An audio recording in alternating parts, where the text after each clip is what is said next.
Olá, eu sou Maurício Ferreira, um apaixonado por vinhos. Você sabe de onde vêm os aromas do vinho? Não sabe? Então vamos falar sobre vinhos, de uma forma simples, de maneira que você entenda.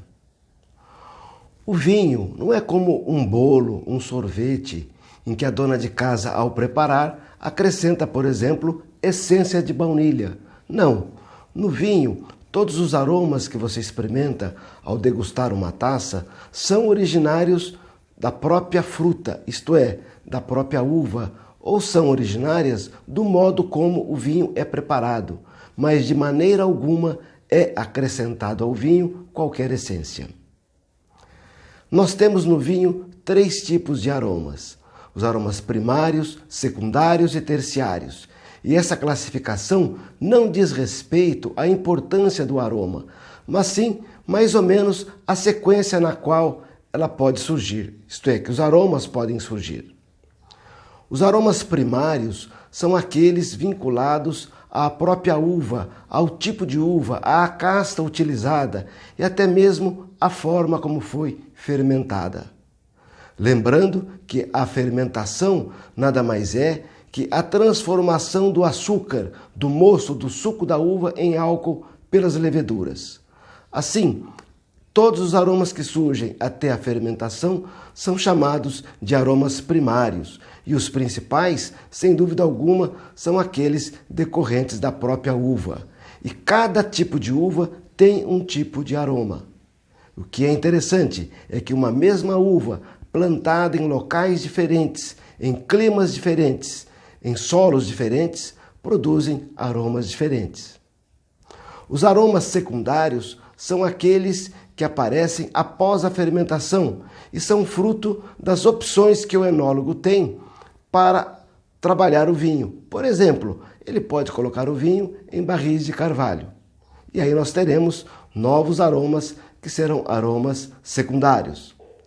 Posteriormente, quando o vinho é engarrafado, por exemplo, sendo um grande vinho, ele pode permanecer anos na garrafa.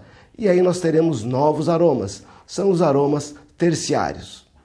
Para exemplificar, nós temos aqui um Pinot Noir da Borgonha. Um Pinot Noir tem como aromas primários, principalmente, frutas vermelhas pequenas, framboesa, cereja e morango. São os aromas primários da Pinot Noir. Quando o Pinot Noir na Borgonha é colocado em barris de carvalho por 18, 14 meses, ele passa a receber aromas de cedro, que vem da madeira, e ainda cravo e outras especiarias doces. Ninguém colocou essência de cravo dentro do barril de carvalho, mas esse aroma de cravo surge do contato do vinho com a madeira. E se fosse talvez um outro tipo de vinho, não surgiria esse aroma de cravo. E uma vez engarrafado o vinho, sendo um grande vinho, ele vai evoluir na garrafa e poderá apresentar, por exemplo, o Pinot Noir, um aroma tão característico, importante e até mesmo famoso, que é o chamado chão de bosque. É aquele aroma de mato úmido, que você encontra quando você caminha por uma mata, aquele solo, aquele aroma que sobe do solo.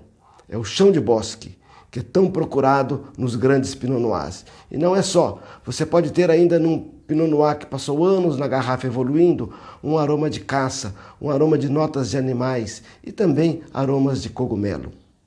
Como você vê, a riqueza do vinho tinto é muito grande. E para cada tipo de uva há uma diferenciação, como eu disse, de aromas. No mundo do vinho é assim. Quanto mais você conhece, melhor você escolhe e mais você aprecia. Saúde e um forte abraço!